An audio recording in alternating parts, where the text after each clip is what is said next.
That morning, the sky over Pearl Harbor burned like a wound that would not close. Oil drifted across the water in thick black ribbons.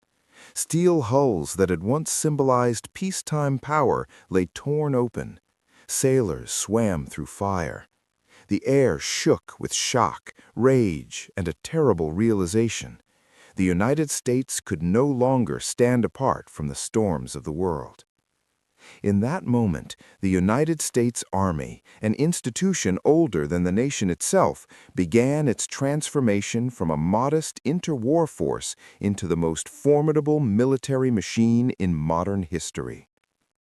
But to understand how America reached that burning harbor in December 1941 and what followed after, you have to go back much further, back to farmers with muskets, to a freezing winter, and to an army that barely deserved the name.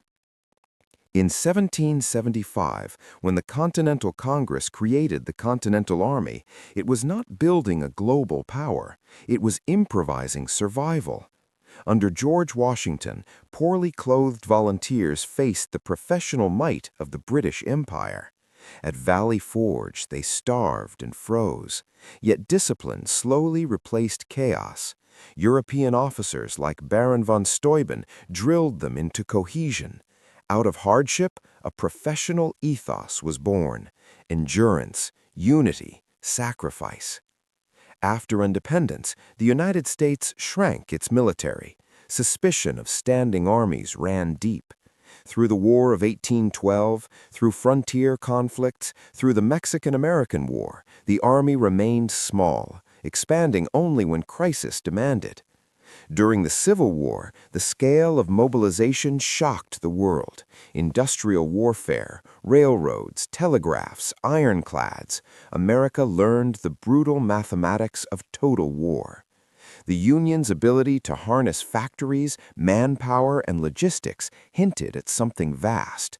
When pushed, the United States could convert its economy into a war engine of staggering power. Yet after 1865, demobilization returned.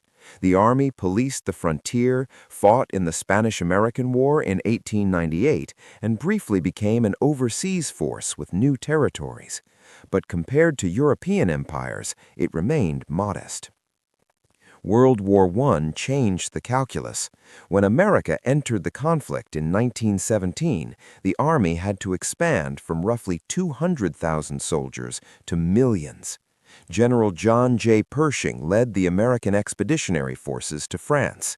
Industrial output soared. Liberty ships crossed the Atlantic. Doughboys fought in the Meuse-Argonne Offensive, one of the largest operations in U.S. military history. The lesson was clear: America could mobilize at unprecedented speed, but it required time, organization, and industrial might. Then came the Great Depression. Budgets shrank. Isolationism returned. Many Americans believed oceans guaranteed safety. They were wrong. On December 7, 1941, Japanese aircraft attacked Pearl Harbor. The next day, President Franklin D. Roosevelt called it a date which will live in infamy. Congress declared war. Within months, factories from Detroit to Pittsburgh converted to wartime production. The Army Air Forces ordered thousands of aircraft. Tank production multiplied. Shipyards worked around the clock. Women entered factories in record numbers. Rosie the Riveter became an icon.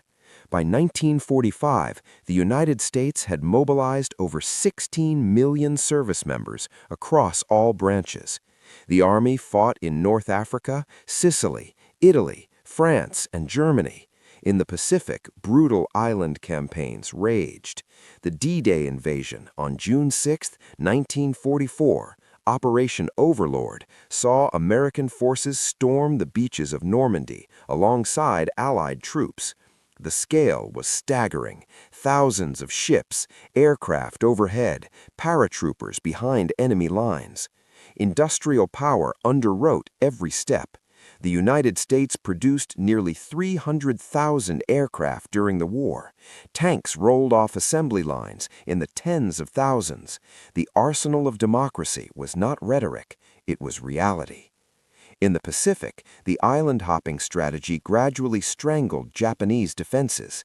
Iwo Jima and Okinawa cost dearly. By August 1945, the war ended after atomic bombs were dropped on Hiroshima and Nagasaki, and Japan surrendered. When the smoke cleared, the United States emerged as a superpower. Europe lay devastated. The Soviet Union, though victorious, was exhausted. America's economy accounted for nearly half of global industrial output. But peace did not last. The Cold War began almost immediately. Tensions with the Soviet Union crystallized into ideological rivalry.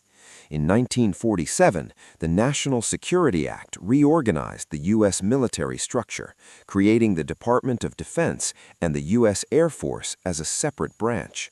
The Army adapted to nuclear realities. Deterrence became doctrine.